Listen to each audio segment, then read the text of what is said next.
ఒకసారి మామ నేను సినిమాకి వెళ్ళి వస్తున్నాం. వచ్చేదారిలో ఒక పెళ్ళి కళ్యాణ మండపం కనపడింది. మామ భలే ఆకలి అవుతుంది, వెళ్దాం పద మామ. అరే నీకు తెలుసా వాళ్ళు అన్న. తెలీదు మామ అన్న. అరే పిలవని పేరంటానికి వెళ్ళకూడదురా, అది చిన్నప్పటి నుంచి వస్తున్నటువంటి నానుడి, వద్దంటే వద్దన్నాడు. అరే పర్లేదులే రామామ, ఎవరు వచ్చి అడిగారు, దా నీకెందుకు తిందాం అని చెప్పేసి నేను సరేనని చెప్పేసి లోపలికి వెళ్ళాం. లోపలికి వెళ్ళి మామకి అప్పటికి కొంచెం బిడియంగానే ఉన్నాడు. ఎవరన్నా తెలిసిన వాళ్ళు గబక్కన చూస్తారేమో, ఏంటి ఇక్కడ ఉన్నామని చెప్పేసి తను అడుగుతారేమో అని చెప్పేసి మామ భయంగానే ఉన్నాడు. సరేనని చెప్పేసి టకటకటకమని మామని తీసుకొని నేను భోజనం బఫే సిస్టమ్ దగ్గరికి వెళ్ళాను. వెళ్ళేసరికి అక్కడ బఫే దగ్గర ఎవరో ఒక అతను మాత్రం ప్లేట్లు ఇస్తున్నాడు. ప్లేట్లు ఇస్తుంటే అప్పటికి మా ఉన్నాడు, అరే అల్లుడు ఏదో తేడా కొడుతుంది, వద్దు రారా అన్న. ఏం కాదులే మా రా అని చెప్పేసి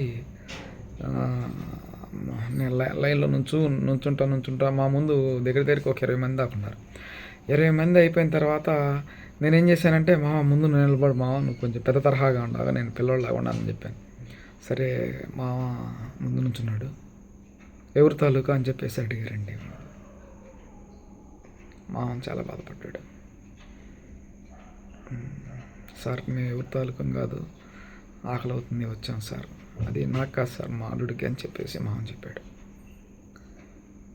లేదండి ఏమనుకోవద్దు, తెలియని వాళ్ళకి మేము ఇవ్వట్లేదు అన్నాడు. సరే అన్నాడు, సార్ నాకు వద్దు సార్, మా అల్లుడికి ఇవ్వండి సార్ అన్నాడు. అతను సస్యం అంటే సస్యం అన్నాడు. చాలా బాధపడ్డాడు. బయటకు వచ్చేసాం ఇద్దరం. బయటకు వచ్చేసి వెళ్తూ ఉంటుంటే ఆయన వచ్చాడు. సార్ ఏంటి భోజనం చేయకుండా వెళ్తున్నారు, రండి మీరు నాకు తెలుసు సార్ అని చెప్పేసి మావన్ అన్నాడు. టక్మని చెప్పేసి ఆయన తీసుకెళ్ళి మా ఇద్దరికి భోజనం పెట్టి తిన్నదాకా ఉండి పెట్టి పంపించాడు ఆయన. Thank you sir.